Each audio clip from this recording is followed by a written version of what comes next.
Hello दोस्तों, कैसे हैं आप सभी। उम्मीद करते हैं आप सभी भी बहुत अच्छे होंगे। फ्रेंड्स, अक्सर रिलेशन के बाद कुछ ऐसे मिस्टेक्स हैं जो हस्बैंड वाइफ कपल्स कर सकते हैं।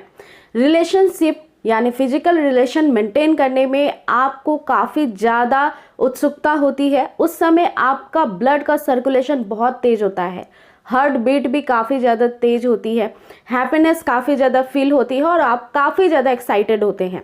इसी एक्साइटमेंट के चक्कर में आप कुछ मिस्टेक्स कर बैठते हैं। वो रिलेशन के वक्त भी हो सकता है, रिलेशन के जस्ट बाद भी हो सकता है। आज मैं दोनों ही यानी फीमेल और मेल दोनों को ही कौन सी बातों का ध्यान रखना है इसी के बारे में बताने वाली हूँ। बेहद इम्पॉर्टेंट बातें हैं, वो आपको पता होनी ही चाहिए, क्योंकि कई बार ऐसा होता है फ्रेंड्स कि इससे कंसीव होने में भी प्रॉब्लम होती है। अगर आप मैरिड कपल हैं तो बाद में आप कंसेप्शन प्लान करोगे ही, तब आपको दिक्कत हो सकती है। और अगर आप अनमैरिड हो और आप लिव इन रिलेशनशिप में रह रहे हैं फिर भी आपको प्रॉब्लम हो सकती है।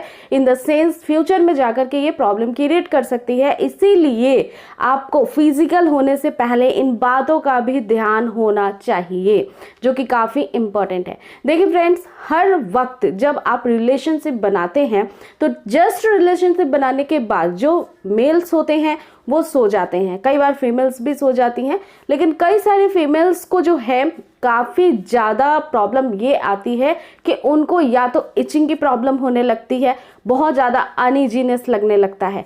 अगर इसी वक्त आप इन चीज़ों को इग्नोर कर कर सो जाती हैं तो ये आपके लिए काफ़ी नुकसानदेह साबित हो सकता है, क्योंकि जब आप रिलेशनशिप मेंटेन करते हैं तो रिलेशन बनाने के समय जो पार्टिकल आपके शरीर में आते हैं उसमें कई सारे ऐसे हार्मफुल बैक्टीरिया भी मौजूद होते हैं जो स्पेशली महिलाओं को इन्फेक्शन दे जाते हैं। वो फंगल इन्फेक्शन हो सकते हैं, यूटीआई इन्फेक्शन भी इसी से हो जाते हैं और इस इन्फेक्शन की भी प्रॉब्लम हो सकती है।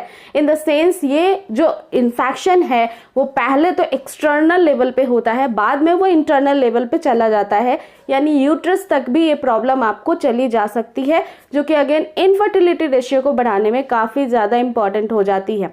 सो फ्रेंड्स, आपका ध्यान होना चाहिए कि जब आप इंटरकोर्स करती हैं उसके जस्ट बाद 25 to 30 मिनट्स के बाद आपको वॉशरूम यूज़ कर लेना चाहिए। जितने भी बैक्टीरिया का ट्रांसपोर्टेशन हुआ है, ट्रांसफॉर्मेशन हुआ है आपके शरीर के अंदर, वो सब कुछ वॉश हो जाना चाहिए ताकि इन्फेक्शन के चांसेस बिल्कुल भी ना रहे। अब फ्रेंड्स, मोस्ट इंपॉर्टेंट थिंग जो महिलाएं सोचती हैं आफ्टर रिलेशन के कि मैं अगर अपने वॉश कर लेती हूँ बॉडी को तो क्या इसके बाद मुझे कंसीव होने का चांस कम हो जाएगा। तो ऐसा नहीं है फ्रेंड्स। जो भी लिक्विड वाटर आप वॉश कर रहे हैं उसके अंदर सेल की मौजूदगी नहीं है, क्योंकि सेल में जीवन होता है, सेल लाइव होते हैं, वो मूव करते हैं, वो अपने टेल के सहारे से काफ़ी अच्छे से मूवमेंट करते हैं, बहुत तेज़ उनकी मूवमेंट होती है, विद इन अ सेकेंड्स वो आपके एक तक पहुंच सकते हैं। तो ऐसा आपको करने से कोई भी दिक्कत नहीं है, आप सेफ रहोगे, प्रेगनेंसी गेन होगी वो भी सेफ रहेगी, क्योंकि इन्फेक्शन की वजह से भी कई बार प्रेगनेंसी गेन तो होती है बट वो मिसकैरेज हो जाती है, मिसकैरेज के कारण भी बन जाती हैं। इसीलिए महिलाओं को स्पेशली अपने हाइजीन को मेंटेन करना चाहिए। रिलेशनशिप के बाद आपको यूरिन पास करने जाना चाहिए, आपको अपने बॉडी को वॉश कर लेना चाहिए। अब हम बात करते हैं मेल्स की। देखिए, मेल्स के बॉडी के अंदर जो रिप्रोडक्टिव सिस्टम होता है वहाँ पे दो ग्लैंड्स होते हैं। एक उनके पी पास करने का पैसेज होता है, दूसरा होता है जहाँ से उनका जो लिक्विड है, सीमन है, वो बाहर आता है। जब आप रिलेशनशिप मेंटेन कर रहे होते हैं तो पी पास करने वाला पैसेज बंद होता है टोटली, और जो आपका सीमन पास करने वाला पैसेज होता है वो फुल्ली ओपन हो जाता है। तो अगर मेल्स तुरंत immediate after relationship urine pass करना चाहते हैं या जाते हैं तो होता क्या है कि उनको जो इन्फेक्शन के चांसेस हैं वो बहुत अधिक बढ़ जाते हैं यूरिन इन्फेक्शन के।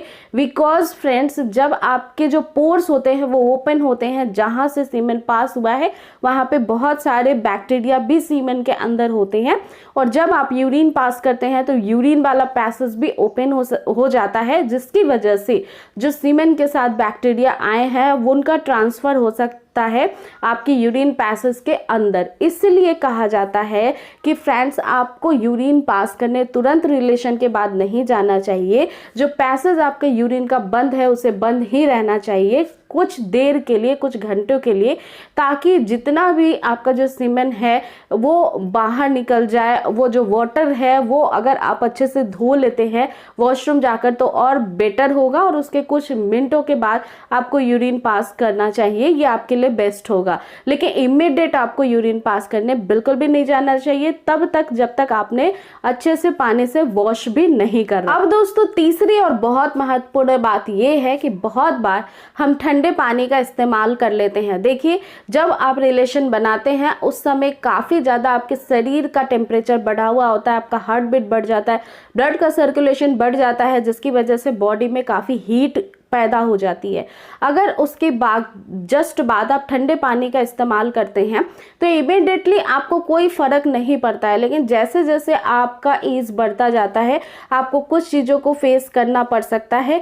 हो सकता है कि आपको इरेक्टाइल डिसफंक्शन की प्रॉब्लम हो जाए मेल्स को, तो इसलिए थोड़ा लूप वार्म वाटर का इस्तेमाल करना बेहतर होता है, महिला पुरुष दोनों के लिए ही। बिल्कुल गर्म पानी नहीं, लेकिन थोड़ा गुनगुना पानी अगर आप लेते हैं तो आपके लिए बहुत ज़्यादा बेटर होता है। इसके बाद आप सो सकते हैं, आराम से अपनी नींद को कंप्लीट करिए, क्योंकि ये भी बहुत ज़्यादा इंपॉर्टेंट है बॉडी को रेस्ट देना। बॉडी इतना ज़्यादा एक्टिव होती है, उसके बाद उसको रेस्ट करना भी इंपॉर्टेंट है, क्योंकि उस समय बहुत सारी चीज़ जो है वो ट्रांसफ़र हो जाते हैं, आपके बॉडी से निकल जाते हैं, तो वीकनेस का भी एहसास होता है।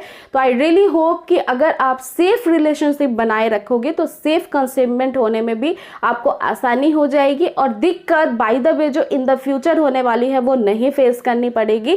कई सारी महिलाओं को दिक्कतें समझ में नहीं आती हैं, ईचिंग होती रहती है, उनके जो बॉडी पार्ट हैं वहाँ पे काफ़ी ज़्यादा रैशेस हो जाते हैं, उनको समझ में ही नहीं आता ऐसा क्यों हो रहा है, वो रिपीटेशन में बार बार ही होता रहता है, जिसकी वजह से उनका पीएच लेवल भी खराब होता रहता है। तो ये एक मिस्टेक्स जो है जो रिलेशनशिप के बाद आप कर देते हैं वो आपको आज से नहीं करनी है।